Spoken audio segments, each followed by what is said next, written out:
Well, it is official. Game week, football time in Tennessee. It seems like it's been eons since the offseason. We're joined by Cooper Mays, the Vol Report, brought to you by City Heating and Air Conditioning.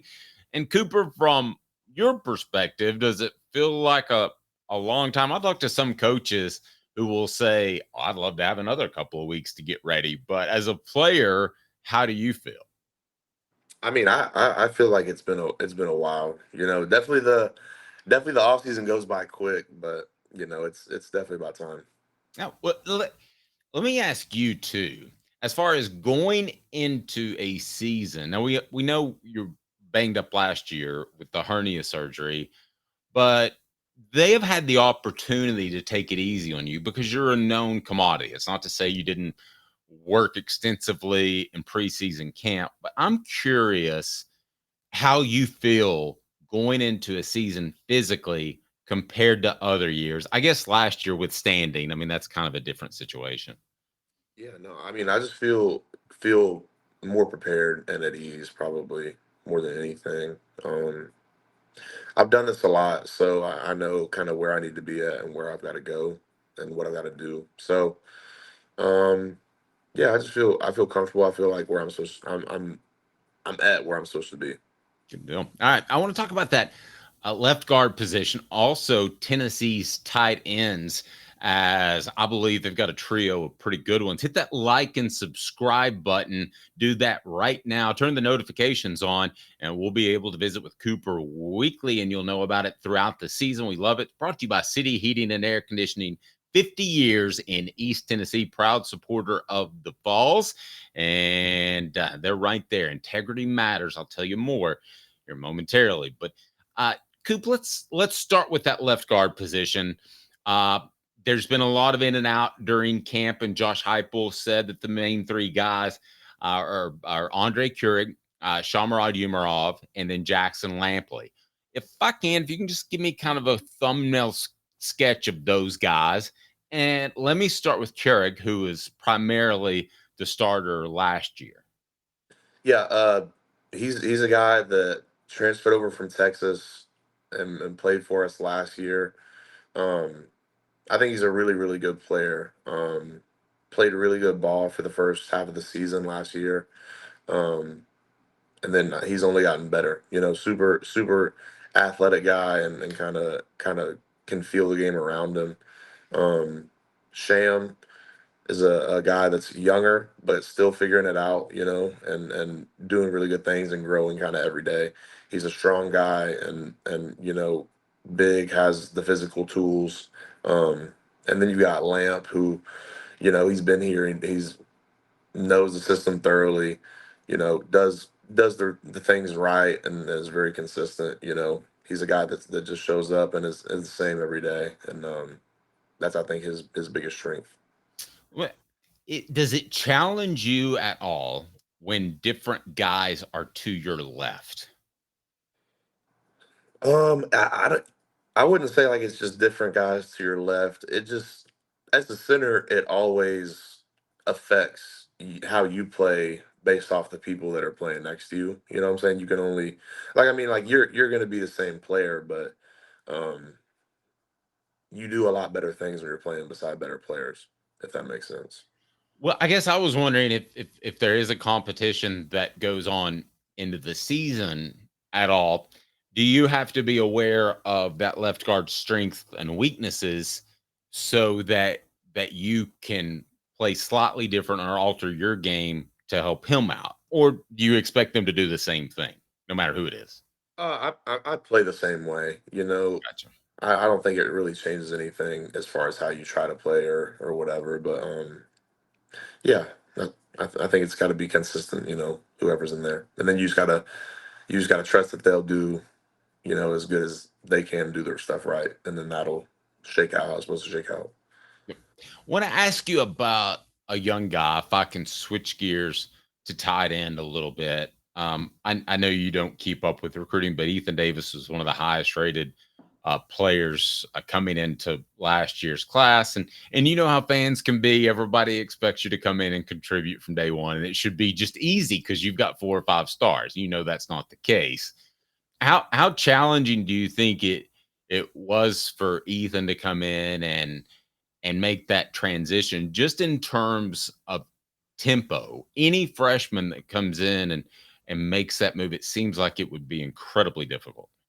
It is. It takes a lot of reps and a lot of I guess the best way to explain it is it's hard anyway to translate to the speed of college football. Like no matter what position, no matter who you are, what offense you're running, like it's always going to be hard to transfer over into the college speed. It's just such a big jump. And then you add in that our game goes even faster because of how we play. So it's just a tough job. It really does take, like, I don't think I really felt comfortable until like my junior year, just Wow. and where I felt like I was really ready to go and like was very confident what we were like what I was doing in our offense. Yep. I want to get to Holden Stays and Miles Kitselman, but if I can ask you about Davis, because you've every time giving me kind of the inside scoop on the elite size speed athletes. You called Darnell, you said Dylan Samson, who I think is going to have a huge year. I think after your first practice with him. What do you think of Ethan Davis from purely a physical athletic standpoint? I think he's kind of in that same category. I don't know if he's like a Big E like freakish strong type, but like as far as like his body type, like length, height, and then smoothness and athleticism and like ability to make a difference in the passing game. From what I understand, like I don't really know anything about this stuff, but yes, like it does look like he's very, very talented and gifted. Like I don't really know about breaks and routes and stuff like that, but he's definitely a specimen, and then people get really excited about his body type and everything. Up next, Cooper Mays is going to break down passing trees, and it's brought to you by City Heating and Air Conditioning. Integrity matters. Other people, and I know people this has happened to, they've had somebody come out and they say, you need a whole new unit for maybe $10,000 or more. Well, City Heating and Air Conditioning might provide you with that unit. But what if you don't need it? You just need coolant or you just need a part. That's what they'll do for you. And they're not going to just try to make as much money as humanly possible. That's City Heat and Air Conditioning, cityheatandair.com. Let me ask you about Miles Kitselman, because I had him pegged maybe unfairly as a blocking type of tight end, and he may be that. Practice is closed primarily to the media, but they have sent out plenty of clips of him going up and attacking the football and making plays. Again, I know you've got your own stuff to do and you're not looking downfield, but when you watch film, how has he looked as far as a transfer coming in year one? Miles is going to be a really good player for us this year. Um, like you said, he can kind of he's a really good blocker. I will say that, but like definitely not lacking at all in the receiving game. Like he can make a difference there as well. Um, like he's going to be a really good player for us, no doubt. What's he like? I met him once, and he seemed to be kind of an intense guy, but that was a short meeting. What's his approach to the game like? You're smiling. Why are About you smiling? that's probably that's probably accurate. He is. He's an intense guy. I always have to joke with him all the time because he's just so intense and everything. I just have to be like, dude, it's not that serious. Like let's calm down a little bit. Or you can just screw with him and just make fun of how serious he is. So, but he's a good sport. He really is a good sport. I like Miles a lot. Do you think that comes from, transferred from Alabama? Do you think that comes from kind of that Saban mindset? Oh man, I don't know. I think it's just that Miles mindset, honestly. Nice. All right. Holden Stays actually was higher rated in the transfer portal. So what are your thoughts on Stays to this point? I think he's kind of like a maybe like a good mixture of both of those guys. I don't really know how to describe it, but another good guy. I mean, we got three guys that can like play really good ball. Like they're gonna have no issues whenever each of them is in. Like they're gonna be really good. Like I you can't say enough good things about all three of those guys and what they kind of bring to the table and will add to this team. Like they're gonna all do really well. I don't know how it'll all shake out, but I think it'll all shake out really well. Do you like all three of their physicality? Because I tell everybody when I do radio shows other places, I say, this is not a soft passing finesse team. This is a physical football team. Do you like their physicality? Oh yeah, for sure. I mean, like you said, you can feel the intensity, off some of them, and I think they're all very willing and able. So when you got somebody that's willing, it's helps out a lot. Who are some of the most intense players on the team? Oh man, I don't know. I mean, nobody on like a really like everyday basis. I mean, if you're just mad every day, like lighten up a little bit. I mean, I think once you're like if you're in like a football facility and you are in it for 24 hours and you are intense the whole time and like, I don't know, there's something wrong with you, man. Like you gotta enjoy something, You can't thrive where you're not happy, Well, in my it's opinion. well, I agree, and it's funny you bring that up, because culture, that word is thrown around a lot. I think it's thrown around too much in other programs, but I haven't had one person since Josh Heupel took over that said anything negative about the culture. I mean, that is such. I think that's such a part of who you guys are, and I would think heading into year 4, it's completely cemented now. I think all of I mean, whatever part of our culture you want to talk about, I think it's all cemented by year 4, kind of like you said. He just Hype does a good job leading from the top and being super consistent about what he does and like what he expects out of us. And when you're consistent every day and you do what you preach, then I mean it's pretty easy to lead from that standpoint. Let me ask you this: is there any part of you, because most offensive linemen prefer run blocking over pass blocking? Is that true? Fair? Yeah, maybe, Okay, probably, yeah, probably that's okay. probably true. In my experience, is there a part of you going back to that tight ends that would like to maybe buckle down with a couple of tight ends and just run it at somebody, just consistently, not even worry about the pass because you guys have the veteran offensive line to be able to do that? Yeah, no doubt. I mean, there were some games where we did that last year. I felt like we did well. It's just whatever the flavor of the night needs to be, whatever it takes to get a W, and however that shakes out, I'm happy to do my best, whether it's pass block or run block. Want to ask you about Dylan Sampson because again, I want to give you kudos and thanks for the insight because again, it was 2 years ago when I think he was just another guy that had signed. I think it was before the season even. How has he continued to develop? Because I know he's one of your favorite players on the team. He's just been consistent and been the same every day. I think he already made the biggest jump that he would have, and now it's just about maintaining that energy and being consistent with it.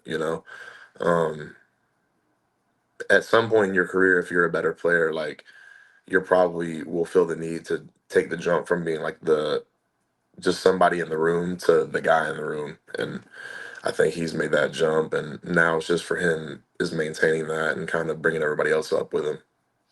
You guys will run out there against Chattanooga, and there was, I'm trying to remember who it was. There was one. I think it was Jacoby Thomas, transfer from MTSU. So he's been a Tennessee fan.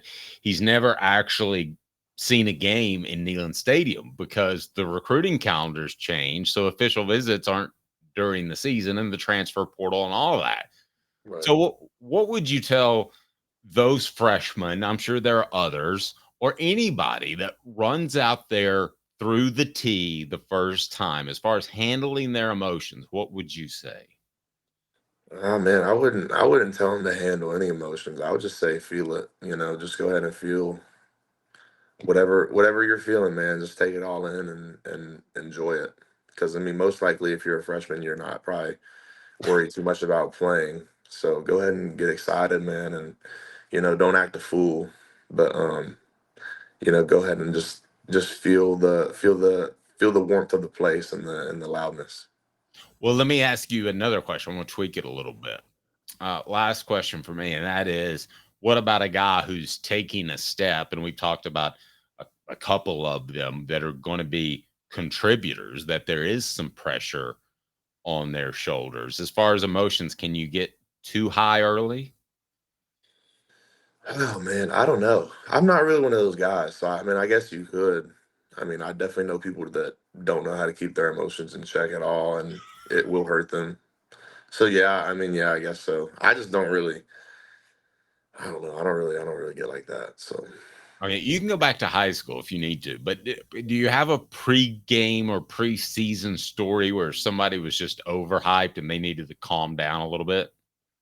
yeah, I've had two times, man. Like, um, one time we played Pitt in 2022. Darnell pulled his helmet off and was celebrating after the first touchdown, and then Cade scored a touchdown in high school from like the fullback position and took his helmet off and started, you know, just doing whatever people do with their helmet off on the football field, just screaming and yelling. So that's probably a little bit too much, but yeah. that's protection too. You got to keep the helmet on.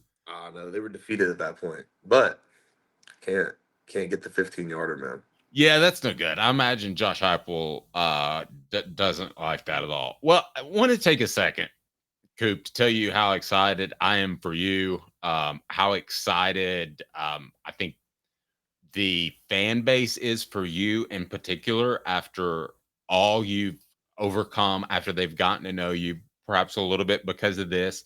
And I just hope nothing for the best for you. And as far as from off the hook sports perspective, everybody thinks of you very highly and hope for nothing but the best, my man.